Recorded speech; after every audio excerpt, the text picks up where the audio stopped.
경제와 투자를 보는 깊이 있는 시선, 그리고 시장의 트렌드를 쫓아가는 시간입니다. 딥사이트 시간인데요. 워낙 반도체 엔비디아가 쏘아 올린 공해 효과, HBM 관련해서 하이닉스, 삼성전자 이제 또 대전이 붙었습니다. 거기다가 미중 반도체 갈등이 재점화돼서요. 그 얘기까지 오늘 하면서 반도체 아이디어 찾겠습니다. HSL 파트너스 이영수 대표님 함께합니다. 어서 오십시오. 네, 안녕하십니까? 오늘 이영수 대표님과 우리가 반도체에 대해서 쭉 얘기하는 거를 잘 들으시고요. 일단 흐름을 이해하신 다음에 오늘 언급하는 기업들을 잘 체크를 해 놓으시면 좋은 성과가 있을 겁니다. 일단 오늘 반도체 주가 좀 조정을 받습니다. 그 얘기부터 할 텐데 미중 갈등, 뭐 애플 아이폰 사무실에 가져오지 마, 이건 이제 중국의 반격으로 좀 볼 수 있는 거고요. 더 중요한 게 화웨이가 새 신제품을, 스마트폰을 공개하면서 이슈가 되고 있습니다. 이런 일련의 그 과정들을 어떻게 읽어야 될까요? 네, 뭐 화웨이가 3년 만에 이제 프리미엄 스마트폰을 내놓은 거고요. 네. 네, 이게 이제 그 동안에는 프리미엄 스마트폰을 할 수 없었던 이유가 원래 그 기린 AP라는 거를 직접 설계를 했어요. 네. 이제 그 자회사 하이실리콘이라는 회사에서 설계를 해서 이제 대만의 TSMC에서 파운드리를 해서 이제 적용을 했었는데 기술력이 상당했습니다. 그때만 해도 세계 탑 7 안에 들 정도로 설계 기술이 뛰어났거든요. 근데 미국이 못하게 해서 네. TSMC에서 못 만들어 왔나요? 네, 맞습니다. 예. 그 이후로 이제 칩을 만들 수가 없기 때문에 예. 프리미엄 제품을 생산할 수 없었고, 그동안은 이제 4세대 LT 같은 이제 제품들만 출시를 했었거든요.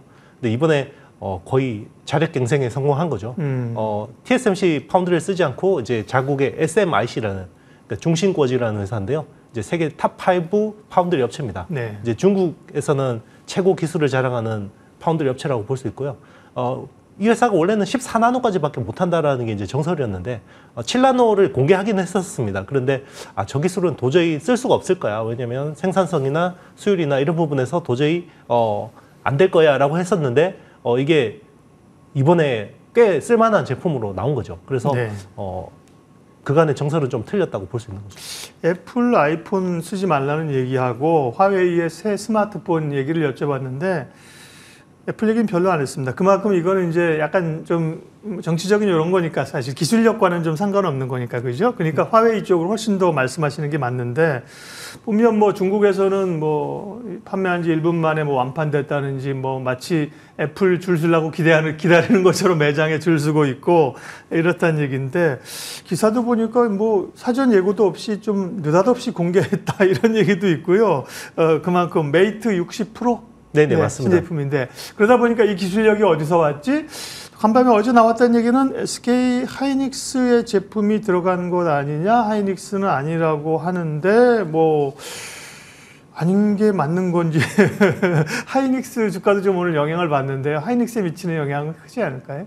네, 뭐 하이닉스가 납품하는 제품은 이제 디램, 모바일 디램인데, 네. 이건 이제 사실 범용 제품이잖아요. 네. 그러니까 이제 중국에 굉장히 많이 판매하고 있습니다. 하이닉스가 이제 네. AP나 칩이 아니니까. 네, 맞습니다. 그래서 뭐 범용 칩을 사실은 일일이 뭐 코드를 따서 관리하기는 쉽지 않을 거고요. 아마 뭐 다른 업체에 납품한 것들이 그렇죠. 일부 이렇게 흘러가서 적용이 되지 않았을까 생각이 들고요. 네. 뭐 이거를 크게 문제시화하기도 쉽지 않다고 생각합니다. 네. 그러니까 뭐 현지의 그 IT 관련자들 업체에서 메이트 60%를 갖다 뜯어봤는데 하이닉스 제품이 있다라는 거잖아요. 그건 팩트인 것 같아요, 그죠? 근데 네네. 하이닉스는 우리는 준 적 없어. 근데 뭐 어떤 경로를 통해서든 그죠? 사람 왔을 텐데 그게 이제 핵심적인 저거는 아니기 때문에 그거는 큰 문제는 없을 걸로 보시는 거군요. 네. 그러면 이제 화웨이의 지금 이런 기술, 새로운 신제품 개발 이런 것들이 앞으로 미칠 영향력은 어떨지, 오히려 국내 장비 업체들이나 소재 업체들에게는 도움이 되는 얘기인가요, 이게? 단기적으로는 중국 정부가 상당한 자금을 쏟아부었다라고 볼 수가 있는 거죠. 네. 실제로 이제 중국이 한 300억 달러 정도, 그러니까 우리나라 돈으로 40조 원 정도 되는 자금을 투입해서 이제 중국 곳곳에 비밀 반도체 공장으로 만들어서 이제 밸류체인을 만들고 있다라는 이야기가 있고요. 네. 이제 그런 부분에서 필요한 소재, 부품, 장비 업체들에 대해서 굉장히 적극적일 것 같고요. 그 중에 이제 하나의 대안이 이제 우리나라 기업이 되고 있습니다.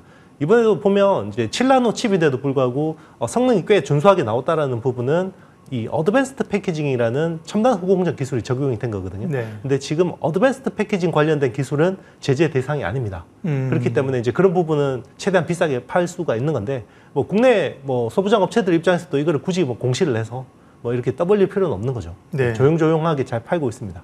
화웨이가 이번에 만든 신제품이 이제 7나노라고 하면 성능이 이제 어느 정도 되는 거예요? 뭐 삼성이나 애플이나 이렇게 비교를 좀 하면요. 애플 아이폰 2018년 모델에 적용된 AP, 네. 네, 그 정도 수준인 걸로 파악되고 있고요. 예. 그러니까 한 5년 전 모델인 거죠. 5년 전 모델인데 통신칩이 5G 통신칩은 지금 애플 최신 아이폰하고 거의 비슷한 수준입니다. 화웨이가 원래 이제 통신 장비 칩 이런 걸 하니까요. 네. 그렇죠. 네. 또 좀 수면 위로 올라온 미중 간의 반도체 갈등 관련된 얘기를 좀 했고요. 네, 이건 진행 상황을 좀 봐야 되는 것 같지만 약간 정치적도 있고 원래 저희가 이제 얘기하려고 했었던 AI 반도체, HBM, 엔비디아 얘기를 하겠습니다. 이게 조금 더 이 메인 이야기가 길게 가는 추세 아니겠습니까? 그죠? 그래서 이 얘기를 하면요. 엔비디아는 반도체 기업으로는 시가총액 1조 달러를 돌파하면서 정말 신화를 써가고 있는데 이 고성능 칩 H100 여전히 이 수요에 비해서 공급이 못 따라가고 있는 상황이라면서요? 네, 맞습니다. 네. 지금 주문을 하면 40주 뒤에 받아요. 40주면 얼마야? 10개월? 거의 뭐 10개월 가까이 되는 거죠. 네, 그러니까 지금 굉장히 수요는 많은데 공급이 못 따라가고 있는 거고요. 그 공급을 못하는 이유는 이제 TSMC의 파운드리가 이제 쇼티지가 난 거고요. 통상적으로 이제 쇼티지라고 하면 선단 공정, 이 웨이퍼 쪽에서 이제 쇼티지가 보통 많은데 이번에는 이 코어스라고 합니다. 칩 온 웨이퍼 온 서브스트레이트라고 해서 이게 그 GPU하고 HBM이 이렇게 주상 복합 구조로 이렇게 올라가는 구조거든요. 2.5D라고 하죠. 네, 요 캐파가 절대적으로 부족합니다. 주상 복합 좋은데요? 네, 그렇죠. 2.5D라는 거. 네, 맞습니다. 이게 뭐 프로세서가 뭐 연구소 일하는 곳이라 그러면 HBM은 아파트라고 생각하시면 되거든요. 그러니까 직주 근접으로 빨리빨리 서로 소통할 수 있게. 같이 만드는 게 이제 H100이라는 거 패키지가 맞습니다. 되는 거죠. 그렇습니다. 뭐 H100도 그렇고 A100도 그렇고 다 2.5D 구조인 거고요. 이제 그게 절대적으로 캐파가 부족합니다. 그래서 지금 TSMC가 캐파 증설 3배를 하고 진행하고 있는데도 불구하고 수요가 너무 폭발적이죠. 네. H100이 개당 하나에 4만 달러라고요? 네, 4만 달러인데요. 실제로 4만 달러로 못 삽니다. 프리미엄을 더 줘야 살 수 있습니다. 와, 그럼 뭐 5천만 원이라는 거예요? 하나에? 그렇죠. 뭐 한 6천만 원 정도 될 겁니다. 5,500만 원에서 6천만 원 정도. 네. 그래서 이제 그 틈을 이제 물량 부담에 물량을 맞추는 틈을 삼성전자가 이제 할 수 있다는 건데 그 얘기로 가기 전에 그러면 일단은 지금 엔비디아의 H100 관련해서는 SK 하이닉스가 납품하는 좀 선도적인 역할을 하고 있잖아요. 네. 그러면 삼성전자보다는 하이닉스가 여전히 그 시장은 선점하면서 지금 대응하는 건가요, 당분간은? 지금까지는 독점해 왔습니다. 네. 뭐 H100하고 A100에는 그 SK 하이닉스 HBM3가 독점적으로 납품이 되고 있고요. 지금 삼성전자가 공언한 게 9월에 우리도 HBM3 양산하겠다. 라고 이제 경계현 사장이 공언을 했었거든요. 그래서 이제 지금 9월이니까 이제 9월 말까지 잘 지켜봐야 될 것 같고요. 만약에 HBM3 양산에 성공한다 그러면 이거를 기반으로 해서 턴키 수주를 지금 진행을 하고 있습니다. 턴키라는 거는 이제 TSMC처럼 코어스, 그러니까 코어스라는 기술이 삼성에서는 iCube라고 하는데요. 똑같은 기술입니다. 거의 2.5D 구조인데 TSMC는 그 HBM3를 하이닉스 제품을 받아서 조립을 하잖아요. 그런데 삼성전자 같은 경우는 그 iCube하고 HBM까지 다 내재화해서 일괄 턴키로 납품할 수 있기 때문에 AMD나 엔비디아 입장에서는 굉장히 뭐 좋은 조건인 거죠. 네. 그 아까 엔비디아의 H100 하나에 뭐 4만 달러 한다는 A100은 뭐예요? 그럼 A100은 7나노 공정으로 만든 그 한전 세대 제품인데요. 사실 지금은 메인이 A100이고요. H100은 사실 못 구합니다. 올해 전체 생산량이 50만 개 정도밖에 안 돼요. 50만 개고 내년에도 늘려도 한 150만 개, 200만 개밖에 안 되거든요. 그러니까 H100이 최신 제품이긴 하나 뭐 지금 물량이 없기 때문에 주로 이제 A100을 쓰고 있고 H100은 이제 막 구하. 그 다음에 이제 내년에 그레이스 호퍼 200. 네, 이게 이제 신제품으로 또 나올 거고. 네네, 맞습니다. 계속 업그레이드가 되는 거네요. 그렇죠. 이제 신제품이 나와도 이게 그 메인스트림화 되기까지는 좀 시간이 필요합니다. 이제 네. 생산이 아직까지 못 따라가기 때문에. 네. 그래서 내년에 2분기에 GH200, 그 그래스호퍼 200이 나오는데 그것도 이제 아마 그 다음 해쯤에 메인이 되지 않을까 생각합니다. 네. 자, 그럼 오늘 이제 반도체 HBM 얘기하면서 핵심적인 질문을 이제 두 개를 할 겁니다. 두 개가 HBM의 수요가 그렇게 늘어난다면 여전히 하이닉스냐 삼성전자냐 이 대결 구도가 어떻게 갈 것이냐와 함께 관련된 밸류 체인 가운데 주목해 볼 것, 뭐 많이 오른 것도 있지만 그죠? 어느 쪽이냐를 볼 건데 첫 번째 질문, 네, 하이닉스와 삼성전자. 삼성전자가 지금 HBM3 양산에 성공한다고 하면 그 우위가 삼성전자 쪽으로 가는 겁니까? 아니면 여전히 하이닉스랑 같이 시장이 커지는 겁니까? 아직 뭐 양산에 성공한다고 하더라도 네. 당장 뭐 기술을 뒤집고 이러지는 못할 것 같아요. 예. 왜냐하면 이제 삼성전자 같은 경우는 HBM 팀을 해체한 지가 벌써 지금 4년 가까이 됐었거든요. 네. 그 사이 연구 개발을 못한 거예요. 예. 그러니까 지금 팀을 다시 리빌딩하고 막 세팅하고 있지만 그 따라가기까지 시간이 필요한 거고요. 당분간은 만약에 삼성전자가 양산에 성공한다고 하더라도 SK 하이닉스 주도의 시장은 이어질 수 있고요.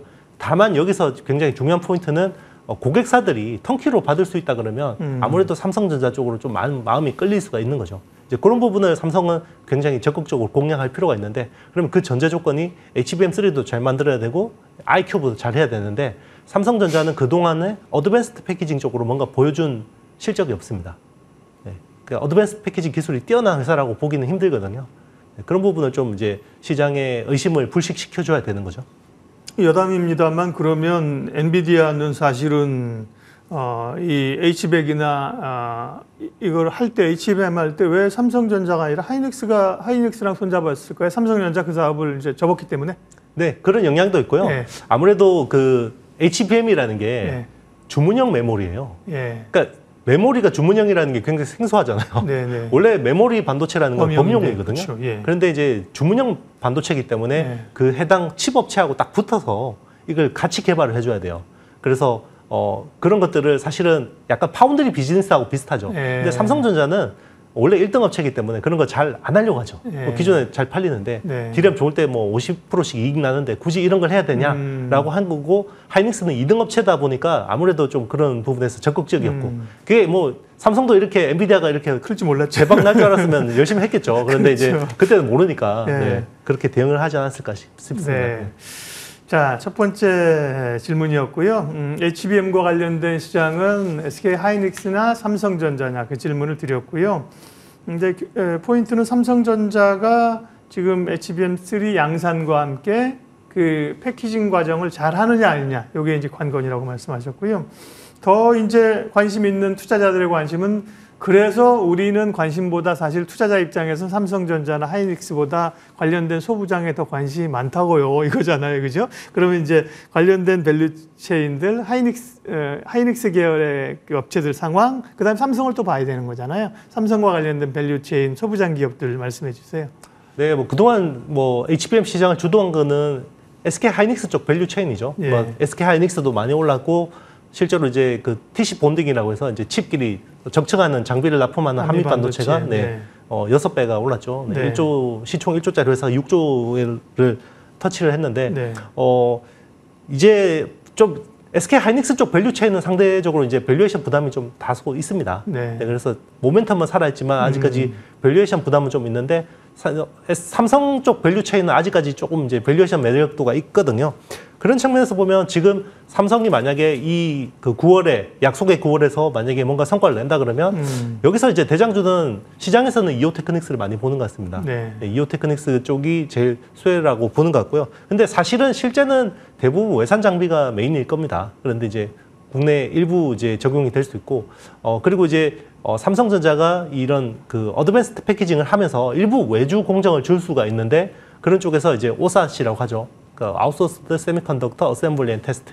그러니까 후공정을 전문으로 하는 이제 하나마이크론 같은 업체가 일부 그 어드밴스드 패키징 중에서 좀 덜 중요한 공정을 일부 할 수 있지 않을까. 뭐 이런 이제 이야기가 있고, 그리고 이제 본딩 장비가 많이 깔리면 지금 네. 뭐 대다수 업체들이 2배, 3배씩 캐파 증설하고 있잖아요. 그러면 TSV 공정하고 본딩 공정이 엄청나게 늘어나거든요. 근데 본딩 공정 안에 TSV는 구멍을 네. 뚫는 거고 그걸 네네. 이제 접합하는 게 본딩입니다. 본딩입니다. 네, 그렇죠. 네. 근데 본딩 안에 그 열 관리가 굉장히 까다로워요. 네. 그래서 온도를 500도까지 올렸다가 막 낮췄다고 하면 예. 안에 있는 소모품들이 굉장히 빨리 상하거든요. 이제 그런 쪽에 이제 펄스 히터라는 부품을 국산화하는 미코라는 회사가 이제 수혜를 볼 수가 있고요. 그리고 삼성 파운드리 쪽으로 이제 팹리스 업체들이 설계들을 들고 많이 오잖아요. 그러면 이거를 팹에 최적화해서 계속해서 개발을 해야 되거든요. 그러면 이런 테스트 소켓 쪽 수요가 많이 늘어나는데 그런 쪽은 이제 리노 공업이 굉장히 잘합니다. 네. 지금 표를 보여주시면 그게 중요한 제가 이제 체크하라고 말씀하신 기업들인데 조금 궁금한 게 이오테크닉스는 원래 이제 삼성전자향으로 해서 원래 뭐 레이저 장비였었지만 최근에 뭐라 하죠? 그 그라인딩 연마하는 거? 그루밍? 네, 그루밍. 장비하고 있고 이해가 되는데 하나마이크로는 지금 삼성전자 모멘텀으로 좀 분류가 되었는데 지금 SK 하이닉스로 분류가 돼가지고 이게 어떻게 양쪽으로 다른 원래는 건가요? 이제 네. 삼성 쪽에 메모리 후공정을 주로 외주를 하던 회사였는데요. 네. 재작년에 굉장히 대규모로 하이닉스 쪽으로 대규모 수주를 받았어요. 조단위 예. 그 수주를 받았는데 그게 베트남 공장에서 하는 거고요. 이번에 어드밴스드 패키지 또 삼성 쪽으로 예. 받을 가능성이 높습니다. 그래서 어떻게 보면 뭐 하나마이크로는 둘 다 열려 있는 회사라고 봐야죠. 네. 그리고 미코도 이게 삼성향하고 하이닉스 향으로 다 본딩 장비 업체는 다 부품을 납품을 합니다. 그리고 네덜란드 베시라는 업체도 납품을 하기 때문에 네. 뭐 다 열려 있는 회사라고 봐야죠. 제가 그 아까 관심 기업 한 번만 보여주시면 제가 이제 헷갈리실까봐 얘기한 거예요. 그러니까 한 기업만 독점적으로 저긴 안 하고 이쪽만 하는 업체들도 뭐 있긴 있죠. 그러나 대부분은 장비라고 하는 게 이제 이쪽은 납품했다가 저쪽 하고 그러는 건데 지금 이제 여기는 뭐 삼성전자 하이닉스를 그러니까 딱 설을 구별해가지고 SK 하이닉스는 아니고 삼성전자만 가는 건 아니고 다 이게 어쨌든 하이닉스와 관련이 있지만 삼성전자가 HBM 확장하는 것하고 다 관련이 있는 겁니다. 그죠? 네네, 그래서 맞습니다. 가운데 선을 너무 심각하게 양쪽으로 구별하지 마시고 네네. 같이 SK 하이닉스 플러스 삼성전자발 밸류체인에서 그동안 좀 덜 주목받았던 그죠? 네네, 들어올라 맞습니다. 이렇게 보시면 될 것 같고요. 네. 핵심적인 그 질문을 2개를 드렸어요. 지금 2개를 잘 체크를 하시고요. 네. ARM 상장 얘기도 좀 하죠. 영국의 반도체 설계 업체 ARM이 이제 미국 증시 상장한다고 하는 건데 그랬을 경우에 반도체 업계 주식들의 어떤 지형 변화가 오는지 그다음에 ARM 상장 관련해서 또 국내에도 직접적이든 혹은 뭐 간접적이든 좀 반사를 받을 주목할 기업들이 있는지요? 이제 암은 반도체 설계 쪽에서 그렇죠. 생태계 종점에 있는 회사입니다. 예. 지금 우리 모바일 칩, 대다수 모바일 칩의 기본 아키텍처를 제공해주는 회사거든요. 네. 이제 반도체 칩을 하나 설계하기 위해서는 수백 개의 IP들이 필요해요. 그걸 이제 직접 설계하기도 하지만 외부에서 조달하기도 하거든요. 근데 상당수는 외부에서 조달하고요. 직접 설계하는 건 한 15% 내외라고 보시면 됩니다. 그러면 85%는 기존에 있던 IP 블록을 가져와서 라이센스를 해서 이제 적용을 하는 거거든요. 그게 대부분이 이제 네네. 상당 부분이 네. AR의 암 거라는 맞습니다. 거군요. 네. 암이 이제 그런 시장의 절반 이상을 차지하고 있다고 보시면 되고요. 기본적으로 이제 CPU하고 GPU를 제공을 해주거든요. 네. 암이. 그래서 뭐 우리 어떤 건물을 올린다 그러면 기본적인 토목공사하고 골조공사까지 해주는 회사라고 보시면 되거든요. 네. 그래서 암이 이제 이거를 이제 미국에 상장을 하게 되면 한 600억에서 700억 달러 정도 시총이 이제 형성될 것 같아요. 그러면서 이제 반도체 설계 쪽에 관련된 업체들이 주목받을 가능성이 높은데 이제 그런 면에서 보면 미국에서는 이제 이런 비슷한 비즈니스를 하는 시놉시스 그리고 케이던스 그리고 이제 램버스 같은 업체들이 IP 관련 비즈니스를 하기 때문에 한번 주목해서 볼만하고요. 그리고 이제 국내 시장에서는 이제 칩셋 미디어라는 회사가 이제 비디오 IP 그리고 이제 오픈 엣지 테크놀로지라는 회사도 IP 비즈니스를 합니다. 그 두 회사가 좀 주목받을 수 있다고 보고 있고요. 그리고 그 IP를 납품하진 않지만 디자인 솔루션 파트너스라고 해서 그 어떤 팹리스 업체들이 설계도를 가져오면 이거를 레이아웃 해주는 그런 업체들이 있어요. 그리고 중간에 이제 그 어떤 브로커 역할도 해주고 그런 게 이제 디자인 솔루션 파트너스라는 회사인데요. 뭐 대표적인 세계 회사가 있습니다. 가온칩스, AD 테크놀로지, 코아시아 그런 회사들이 좀 주목받을 수가 있습니다. 암의 상장으로 인해서. 좋네요. 암하고 직접적인 뭐 지분 관계라든지 이런 건 아니지만 암이 상장되면서 설계 업체에 대한 관심들이 높아지고 밸류가 올라가면 국내에서 이런 업을 하는 업체들에 관심 가질 필요가 있다는 거잖아요. 네네, 맞습니다. 좋은 그러니까 오픈 엣지 테크놀로지 같은 경우도 지난번에 뭐 디자인하우스 하고 그럴 때 굉장히 사실 엄청 올랐었는데 지금 좀 잊혀졌거든요, 사실. 네, 그렇죠. 네, 잊혀졌고요. 네. 최근에는 오히려 뭐 파도 이런 것들이 네네. 상장했다가 이제 여기 좀 오버행 이런 게 좀 있는 것 같고 그죠. 그렇죠. 네네. 네, 밸류에이션이 좀 약간 부담스럽긴 했죠. 네. 칩셋 미디어, 오픈 엣지 테크놀로지 이런 칩셋 미디어는 뭐 자율주행 쪽하고도 얘기 나올 때 나오는 기업인데. 네네, 맞습니다. 네네. 이제 뭐 네덜란드 NXP라는 이제 세계 2위 차량 반도체 업체하고 예. 굉장히 거래 비중이 높고요. 그리고 이제 뭐 중국 쪽에도 요즘에 많이 뭐 IP 비즈니스 등 많이 진행되고 있습니다. 네. 그러니까 지금 반도체 설계 시장이 굉장히 급속도로 성장하고 있어요. 네. 그러니까 전체 시장에서 보면 1% 내외밖에 안 되거든요. 한 67억 달러 정도 추정이 됩니다. 작년 기준으로. 그런데 이게 약간 착시가 있어요. 그러니까 반도체 IP라는 거는 자기들이 설계해서 쓰는 거는 시장에서 규모에서 빠져 있어요. 그러니까 반도체 전체 시장에서 TSMC 파운드리 매출이 빠져 있거든요. 요거는 이제 일부 가공하는 그 외주기 때문에 빠져 있는 건데 네. 똑같아요. 그러니까 IP 시장도 자기들이 설계를 해서 외부에 예. 파는 것만 카운팅이 되기 때문에 그걸 그런 제대로 거고요. 우리가 주부들의 가사 노동 이런 게 이제 그 가치가 얼마나 돼 이런 거 따지지 않아요, 그죠? 네네. GDP에 포함시키게 되면 그죠? 근데 그런 것처럼 그거를 계량화하게 되면 결국 적지 않다. 네네, 그런 맞습니다. 말씀이군요. 좋은 아이디어 주셨습니다. 이제 반도체 설계 업체들도 주목해 볼 수 있겠고요. AI 반도체, HBM 모멘텀 관련된 얘기를 쭉 했고요. 이제 다음은 HBM은 그러면 언제까지 이렇게 시장에서 주도권을 쥘 것이냐. HBM 다음은 또 뭐가 있을 수 있지 이런 생각을 좀 할 텐데요. 일단 AI 시장, 그 다음에 HBM은 올해는 뭐 상당히 영향이 컸고요. 뭐 어느 정도까지 앞으로 이제 영향력이 가는 걸까요? 일단 AI 반도체, 그러니까 AI 모멘텀이 살아있을 때까지는 HBM은 계속해서 같이 따라갈 것 같습니다. 네. 주도적으로 갈 것 같고요. 뭐 시기적으로 보면 저는 올 연말, 올 하반기, 그리고 내년 초까지는 충분히 그 모멘텀이 이어질 수 있다고 보고 있고요. 네. 이제 내년부터는 약간 슬슬 요게 이제 자율주행차 쪽으로 어떤 테크 산업의 관심도가 옮겨가지 않을까 이런 생각을 네. 좀 합니다. 예. 왜 그러냐면 2025년부터 레벨 3 자율주행차가 본격화돼요. 그러니까 레벨 3 자율주행차라는 거는 기존 레벨 2는 ADAS라고 해서 우리 운전자 지원 시스템이잖아요. 그래서 운전의 주도권이 사람한테 있고 레벨 3가 되면 기계한테 주도권이 가고 사람이 보조적으로 가는 거거든요. 그렇게 되면 중요한 게 컴퓨팅 파워가 엄청나게 필요해집니다. 그러니까 예전에 우리 피처폰에서 스마트폰으로 바뀔 때 같은 엄청난 이제 어떤 변화가 일어나거든요. 그게 이제 2025년에 신모델들이 출시되면 내년부터 이런 부품이나 반도체 쪽은 움직일 수밖에 없거든요. 그런 모멘텀이 어떻게 바통 터치하는지 잘 보시면 좀 투자에 많은 도움이 되지 않을까 생각합니다.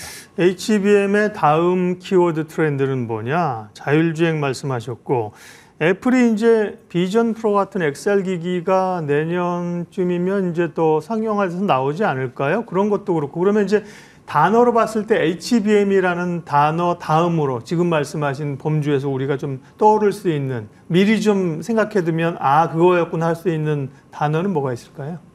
자율주행차 칩이죠. 예. 차량 반도체 칩인데 예. 기존 차량 반도체 칩은 굉장히 어떻게 보면 선단 공정은 아니죠. 그냥 이제 그렇죠. MCU라고 해서 굉장히 어떻게 보면 레거시 공정인데 이제 앞으로 나오는 차량 반도체 칩은 굉장히 우리 모바일 AP에 버금가는 선단 공정이라는 거죠. 예. 그게 또 우리 파운드리 산업에 미치는 영향이 큽니다. 네. 특히나 이제 삼성 파운드리가 가장 주력으로 삼는 쪽이 차량 반도체 쪽이거든요. 이런 선단 공정.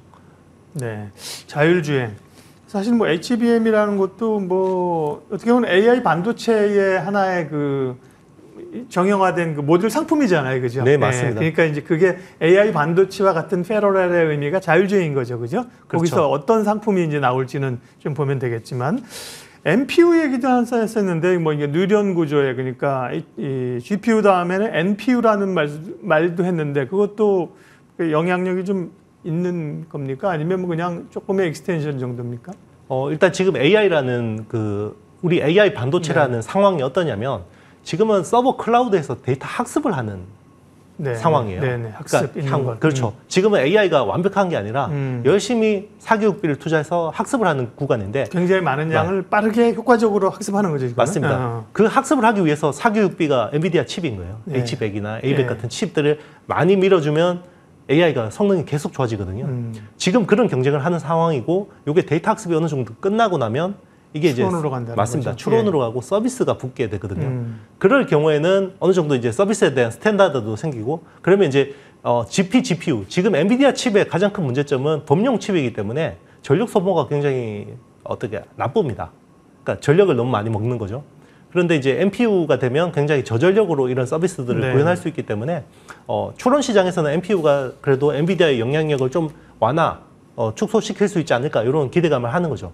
그래서 네. 그리고 이제 NPU 같은 경우는 엣지 디바이스, 우리 집에 들어가는 로봇이나 자율주행차나 그리고 이제 우리 통신 장비에도 어떤 미니 서버 수준의 엣지 클라우드가 들어가게 되거든요. 그러니까 MEC라고 하는데 멀티 액세스 엣지 컴퓨팅이라고 하는데 그런 쪽에도 다양한 NPU 칩들이 필요할 거로 예상이 되고 있습니다. 예, 그리고 이제 추가적으로 HBM과 함께 좀 관심 가질 기업으로 저희가 여쭤봤던 질문 가운데는 이제 아까 그 리노공업 소켓이 있었고요. 네, 심텍도 저희 자료에 주셨고 동진 세미캠 솔브레인 같은 소재 쪽도 주목할 필요가 있다고 하셔서 그 얘기는 제가 시간이 다 돼서 정리를 그 정도로 좀 하면서 관심주로 지금 말씀드리니까 앞서 말씀드린 큰 흐름들과 함께 관련된 기업들 잘 체크를 하셔서 대응하면 좋은 결과가 있을 것 같습니다. 예, 아이고 시간이 늘 부족합니다. 오늘은 반도체 이야기 여기까지 하도록 하겠습니다. 이형수 대표님